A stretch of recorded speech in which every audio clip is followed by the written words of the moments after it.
Jai Hind friends. Why is Pakistan so important for China? Let's try to find it out. In today's time, what is the ultimate objective of China? We all know that China is the second largest economic power in the world after the US. So now the fight is between the G2, that is the two great economic and military powers. And China wants to ensure that it has its global hegemony over the world. It becomes the global hegemon. It becomes the largest economy and the strongest military in the world. In my previous lecture, which was on analysis of India-China relations, how they have evolved through these years, I discussed about China's priorities today. China's national priority today can be defined in three terms, which are D, M and T. Domestic development, then market access and third world countries. So China today wants to focus on its domestic development. We can see that there's a lopsided growth in China. There's a great regional disparity in China. The infrastructural development of China is mostly restricted to the eastern port cities, whereas the interior areas and the minority provinces like Xinjiang, Tibet, among others,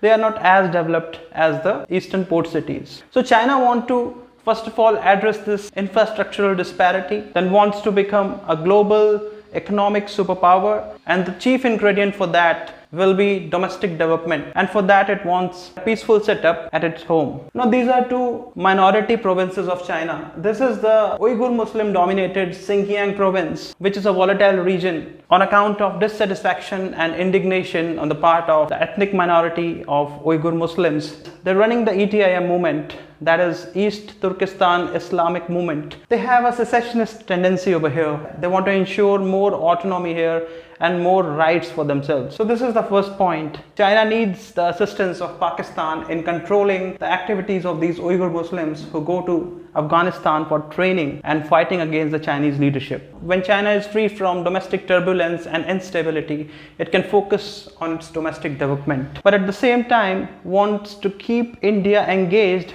with its own disturbances like insurgency and terrorism through Pakistan, taking a cue from Kautilya's Mandal theory, which says an enemy's enemy is one's friend. And the second point is market access. That is, China wants to have access to the markets of all the regional countries. And the third is the third world countries. Now, what is the importance of third world countries? Third world countries are resource-rich regions which are comparatively backward in terms of industrialization. Of what use are those resources present in those third world countries? So in order to put those resources to good use, they export those resources to developed countries or developing ones. China wants to have monopoly over those resources for the raw materials and the energy. Pakistan acts as a gateway to not only the Middle East, that is the Islamic world, but also other Afro-Asian countries. So this is the vital importance of Pakistan. China imports raw materials, energy resources, petroleum, etc. through the sea lanes of communication. And that sea lane of communication has one weakness, that is the Malacca Strait choke point,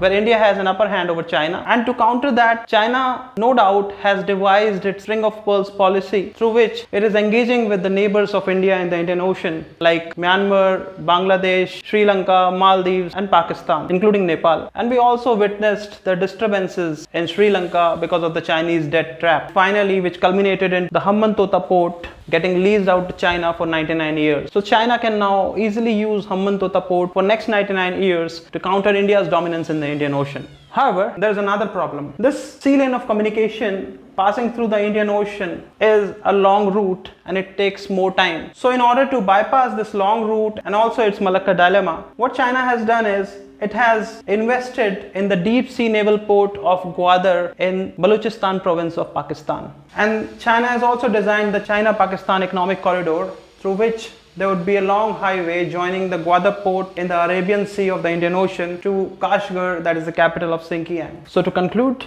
the utility of Pakistan for China is unquestionable. China needs Pakistan to have stability in its home, particularly in Xinjiang province inhabited by the ethnic Muslim minority, the Uyghur Muslims. And we also witnessed the actions of China when Taliban grabbed power in Afghanistan. China's sensitivities with regard to the Uyghur Muslim activities in Xinjiang province to have a control over it was further corroborated by China's stance in the wake of toppling of democratic government in Afghanistan by Taliban. China preferred to have a cordial relation with the Taliban government in Afghanistan. And this it executed through the help of Pakistan, which further is hand in gloves with the Taliban government in Afghanistan. To finally conclude, China needs Pakistan to have peace and stability in its own territory by controlling the activities of Uyghur Muslims. Second, Pakistan will also be instrumental in ensuring China's access to the markets of Afro-Asian countries, which includes the Middle East also, which is predominantly an Islamic world. The Organization of Islamic Countries consisting of 57 countries. So Pakistan being an Islamic country is the gateway to the Islamic world. Africa is important for China for the raw materials which are required to feed